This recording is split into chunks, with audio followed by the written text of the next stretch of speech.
Family Guy has been around for so long now that it's almost impossible to remember a time when we didn't know the Griffin family. While everyone has their favorite Quahog resident, the show would definitely not be the same without Peter. Proof. Hard to argue with that. Peter makes Family Guy what it is, and while we might think we know everything about the big boy, sometimes he can still surprise us. Check out the rest of this video for some seriously crazy things that you never knew about Peter. But listen, Chris, I had no idea this was gonna happen.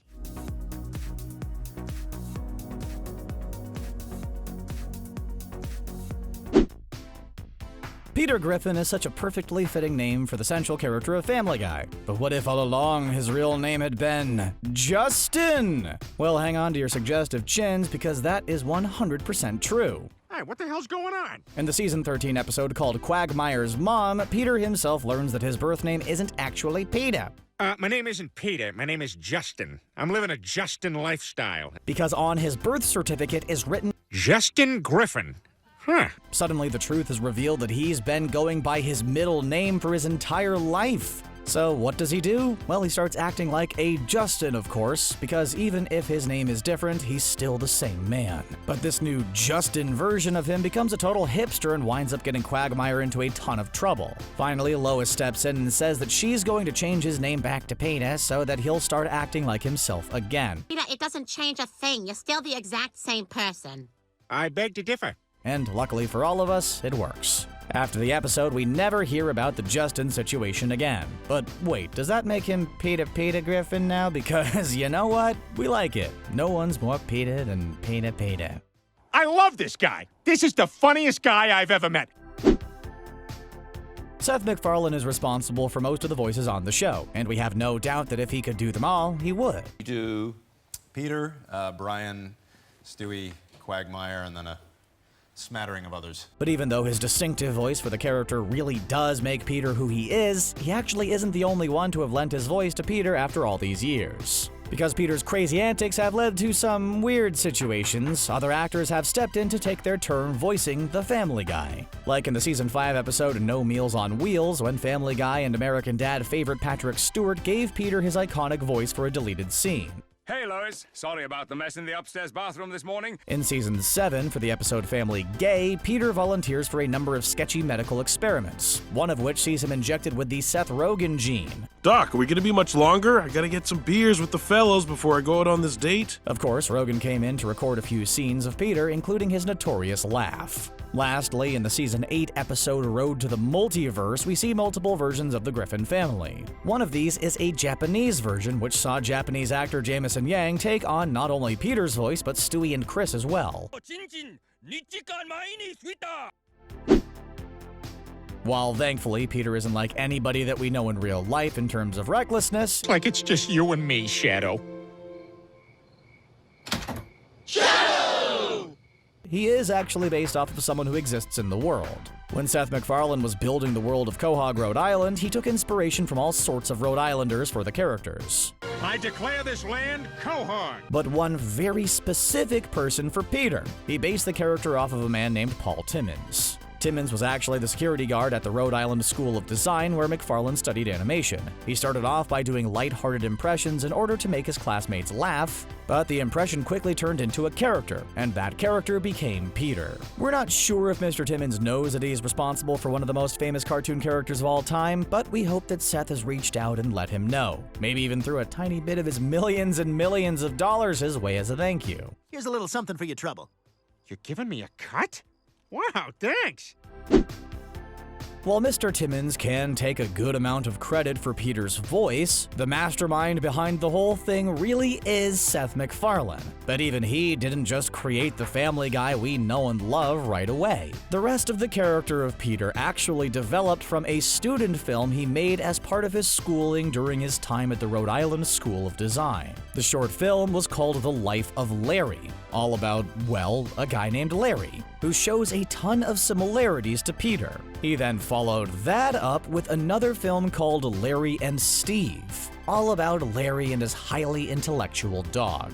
Sound familiar? It didn't just stay as his schoolwork either, as Larry and Steve was actually shown on the Cartoon Network, where it caught the eye of Fox executives. Very smartly, they contacted Seth and hired him to create a series that would build off of Larry and Steve. The rest, of course, is history.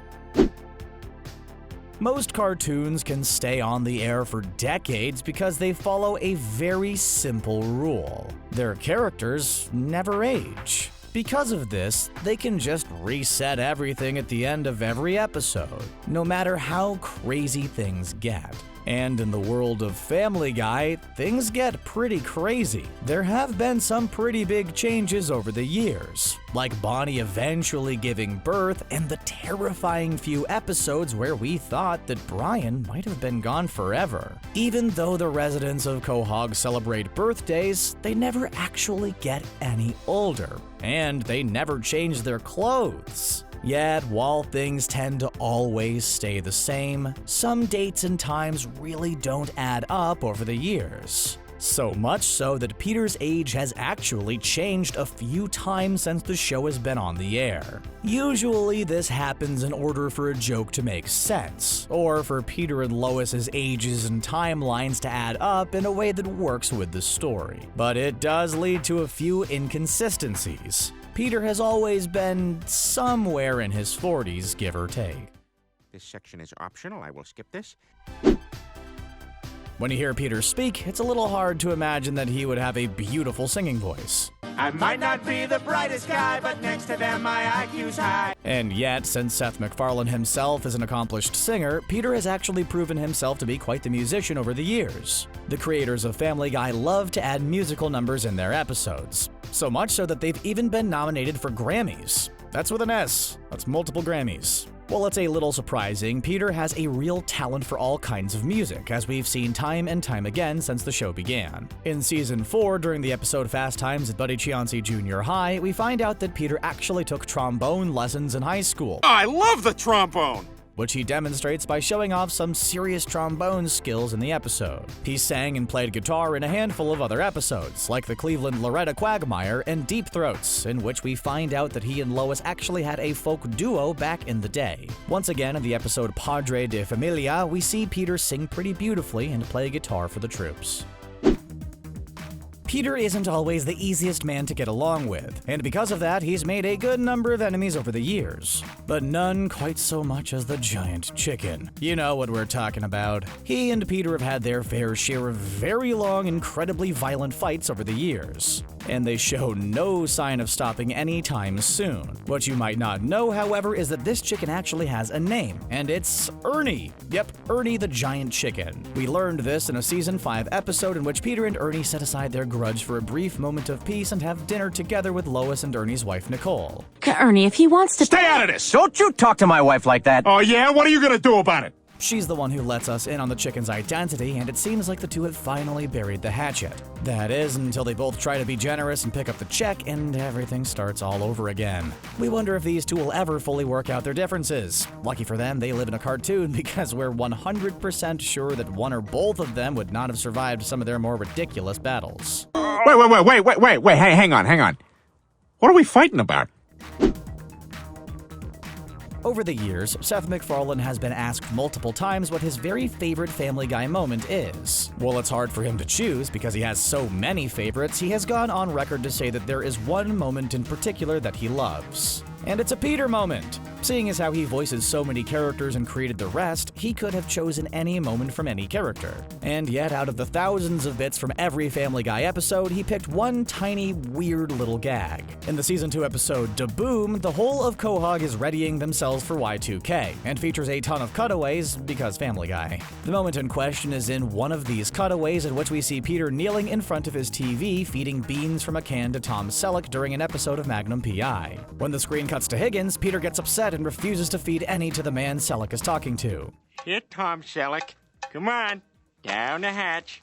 Come on. Hey! None for you, Higgins. You know, we're not surprised this is his favorite moment. It's just so perfectly Family Guy. How could it not be? And on the flip side, Seth MacFarlane's least favorite episode is also a big Peter episode, because he's not out here trying to play favorites or anything. While he loves every episode because Family Guy is his baby, he's also a human being who knows that you can't always be perfect. When you're cranking out hundreds and hundreds of episodes every now and then, you're gonna make a few that don't quite meet your high standards. That's just life. In 2010, Seth took to Twitter to proclaim that his least favorite episode of Family Guy was from Season 2, entitled Forefather. He said to all of his fans that he didn't think it was as funny as the other episodes that they had produced, and many fans agree. In Forefather, we see Peter becoming super disappointed in Chris after Chris messes up a big camping trip for Peter and his friends. Later on, Peter winds up becoming a very good father, but not to Chris. To Cleveland's son, Cleveland Jr. MacFarlane might not dislike the episode so much itself, but it probably has some pretty bitter memories attached to it, as it was the very last episode to air right before the show was canceled for the first time. Sure, they came back stronger than ever, but still, we imagine that something like that would leave a bit of an emotional scar behind. It's not your fault, Chris. I failed you as a father. And finally, even though Peter exists in the fictional town of Quahog, he's on Twitter. Yeah, for real. In Season 11, they reveal that Peter's Twitter handle is @PumpkinEater69 because, yeah, of course it is. The account actually exists too, though because it isn't verified, we're pretty sure it was fan-made. And there you have it. No matter how crazy he may be, we'll always love Peter Griffin. How about you? Did you know all of these awesome facts? Is there something that you love about Peter that we might have missed? Let us know in the comments down below, and make sure to hit that subscribe button to keep up with all the latest from The Binger. Thanks a lot for watching.